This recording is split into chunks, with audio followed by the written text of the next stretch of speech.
Lily's Big Day by Kevin Henkes. One day, Lily's teacher, Mr. Slinger, announced to the class that he was going to marry Ms. Shotwell, the school nurse. Lily's heart leaped. She had always wanted to be a flower girl. "It will be the biggest day of my life," said Mr. Slinger. "Mine too," whispered Lily. Look, up here, these kids are saying, "Hooray!" And these ones down here are saying, "Yuck." And Lily looks so happy because she's always wanted to be a flower girl. At home in her room, Lily practiced being a flower girl. First, she changed into something more appropriate. Then she held her head high and smiled brightly and raised her eyebrows and turned her head from side to side and carried her hands proudly in front of her and hummed, "Here Comes the Bride," and walked the length of her room very, very slowly, back and forth, back and forth, back and forth. "It will be the biggest day of my life," said Lily. "Who are you pretending to be tonight?" asked Lily's mother at dinner. "I'm not pretending," said Lily. "I'm a flower girl." "Who's getting married?" asked her father. "Mr. Slinger," said Lily. "Really?" said her mother. "Really?" said her father. "Really," said Lily. "He's going to marry Miss Shotwell. He told us today, and I'm going to be the flower girl." "You are?" said her father. "Did Mr. Slinger ask you?" said her mother. "Not yet," said Lily. At bedtime, Lily's mother said, "Lily, there are so many students in your class. Mr. Slinger couldn't possibly pick just one to be a flower girl." Her father said, "It wouldn't be fair." "He probably has a niece," said her mother.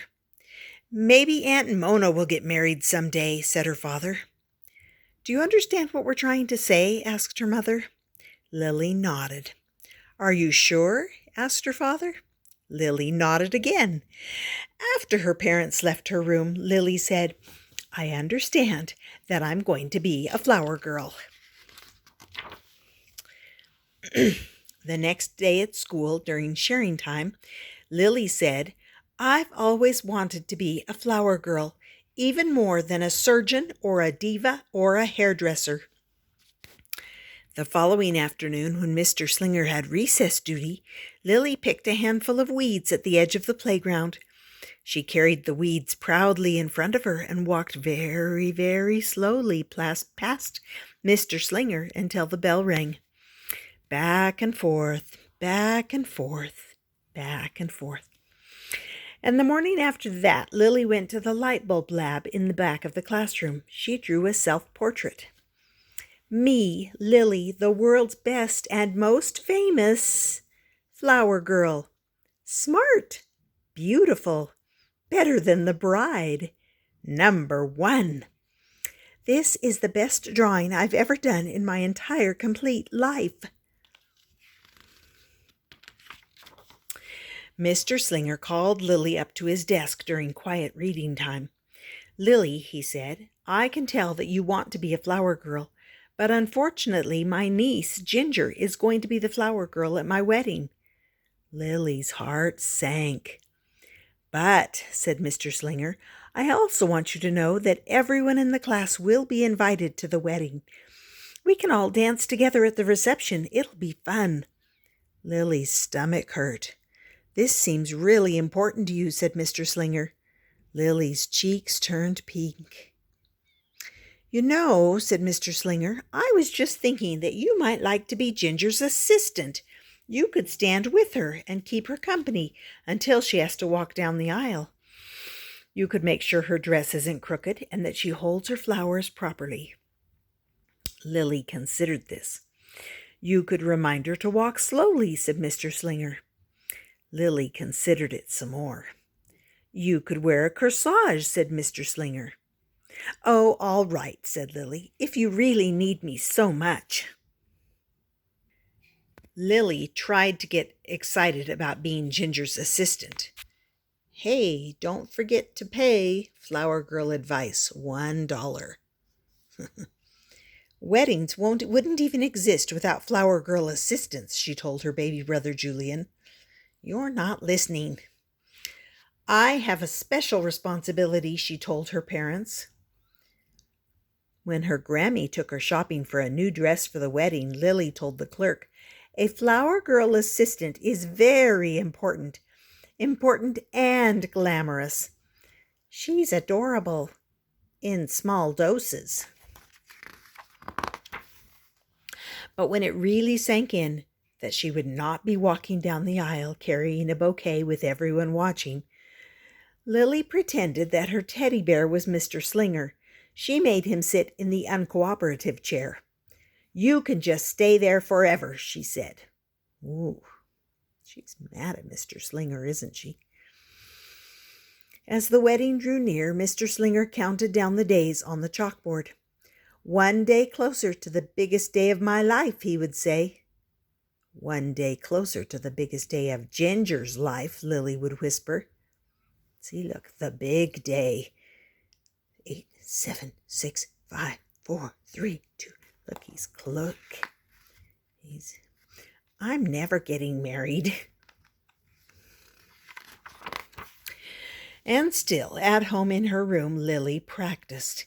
She held her head high and smiled brightly, and turned her head from side to side, and carried her hands proudly in front of her, and walked the length of her room very, very slowly, back and forth, back and forth, back and forth. But look at that. Can you see that? She's kind of crying. The day of the wedding finally arrived. Lily hoped and hoped that Ginger would have pink eye or a bad fever and not show up. But she was there. See, look, here she is. And she was all ready. Her dress was straight and she held her flowers properly. This is my niece. Are you sure you want to do this? Said Lily. Yes, said Ginger. Are you sure you're sure? Yes. Are you really sure you're sure? Lily hoped and hoped that Ginger would change her mind, but she didn't. It was time for the ceremony to begin. The music swelled. Everyone stood. The moment came for Ginger to walk down the aisle. Ginger didn't move. Mr. Slinger motioned her forward. See, here's Mr. Slinger. There's Ginger. He motioned her forward. Go, said Lily. Ginger was frozen. Now, said Lily. Ginger was as still as a stone. You can do it, said Lily. But Ginger couldn't. Everyone waited and waited and waited. No one knew what to do, except Lily. Lily scooped up Ginger and said, Here we go. Then Lily walked very, very slowly down the aisle. She held her head high and smiled brightly and raised her eyebrows and turned her head from side to side and carried Ginger proudly in front of her. Look, Ginger's eyes are still wide open. She's still scared. But Lily's carrying her down the aisle. When she reached Mr. Slinger, everyone clapped. I knew this would be the biggest day of my life, said Lily. Lily was so excited she barely noticed the rest of the ceremony. The reception was great fun. After the cake was served, Lily coached Ginger for the next time she would be a flower girl. I won't be with you at every wedding, said Lily. I won't be able to save you every time. Together they walked back and forth, back and forth, back and forth, very, very slowly. Keep watching, keep watching. Soon they were dancing. And soon after that, they were joined by Chester, Wilson, Victor, Julius, Mr. Slinger, Ms. Shotwell, and many others. It's interpretive dance, said Mr. Slinger. We're doing the flower girl, said Lily. Lily's family stayed at the reception until Lily was perfectly exhausted. "But there's something I have to do before we go," said Lilly. She needed to find Ginger one last time. And when she did, she said, "Ginger, when I get married, you can be my flower girl." The end.